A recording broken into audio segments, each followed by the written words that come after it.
For nearly 300 years, a group of raiders from a handful of small, cold, resource-poor settlements in Scandinavia managed to terrorize a continent, sack cities as far away as Spain and North Africa, and reach as far east as Baghdad. And most of their reputation was built in a single generation. So how? These weren't the armies of an empire. There was no unified Viking nation, no central command, no standing military larger than what a few dozen farms and fishing villages could scrape together. And yet for 3 centuries, the mere sight of a specific kind of ship on the horizon was enough to make entire coastlines panic. The answer isn't really about how violently they fought, it's about something else almost nobody expects.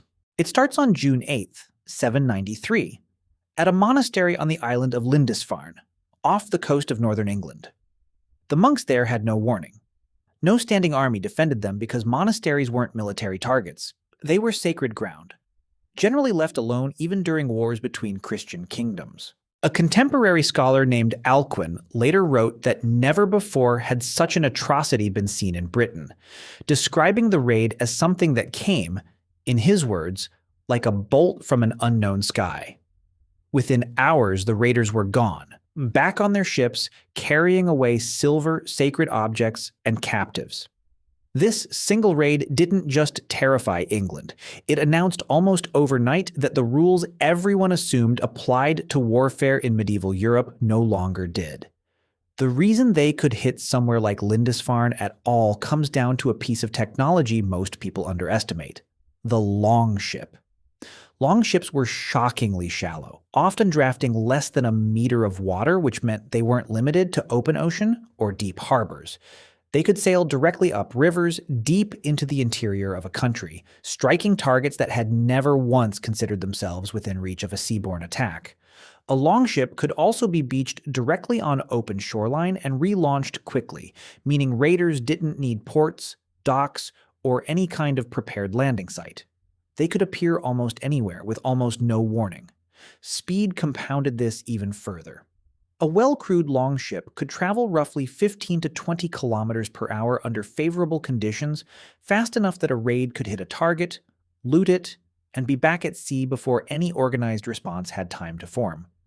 Medieval Europe in the 8th and 9th centuries had no navies designed to intercept fast-moving coastal raiders, no early warning systems, and no fast communication between regions. By the time word of an attack reached anyone capable of responding, the ships were already gone. This created a specific, almost unique kind of fear. Not the fear of losing a fair fight, but the fear of an enemy that could appear from nowhere, take what it wanted, and vanish before anyone even understood what had happened. Historian Michael Livingston, among others studying Viking Age warfare, has argued that this element of surprise and mobility, more than raw brutality, was the actual psychological weapon. An army you can see coming is frightening. An army that might already be inside your walls before you know it exists is something else entirely, and the targets were chosen deliberately. Monasteries were wealthy, often housed portable treasures like gold and silver reliquaries, and were almost always undefended, since attacking religious sites had, until this point, been broadly considered unthinkable even among warring Christian kingdoms. Viking raiders had no such restraint, and that willingness to break an assumed rule was, in itself, part of what made them so unpredictable and so feared. It wasn't just that they were dangerous. It was that nobody could predict what they considered off-limits because, apparently, nothing was. The psychology went further than just surprise. Later sagas and some contemporary accounts describe warriors known as berserkers, fighters said to enter a trance-like fury in battle, and while historians debate exactly how common or literal these accounts were, the reputation itself did work as a kind of weapon. An enemy that might be facing not just skilled fighters, but seemingly uncontrollable ones was, psychologically, harder to stand against. Whether or not every account was literally accurate mattered less than the fact that the reputation preceded them into every new encounter, making resistance feel more hopeless before a single blow was struck. Their reach expanded far beyond what most people picture when they think of Viking raids. Norse raiders and traders sailed south along European coastlines and struck cities as far as Seville in modern-day Spain in the year 844. And further raids reached into the western Mediterranean and North African coastal areas in the decades that followed. In the other direction entirely, Norse traders and raiders known in that region as the Rus traveled down the river systems of what is now Russia and Ukraine, eventually reaching Constantinople and, through trade and diplomatic contact along established river and overland routes, establishing indirect connections stretching as far as Baghdad, then one of the wealthiest and most sophisticated cities on Earth.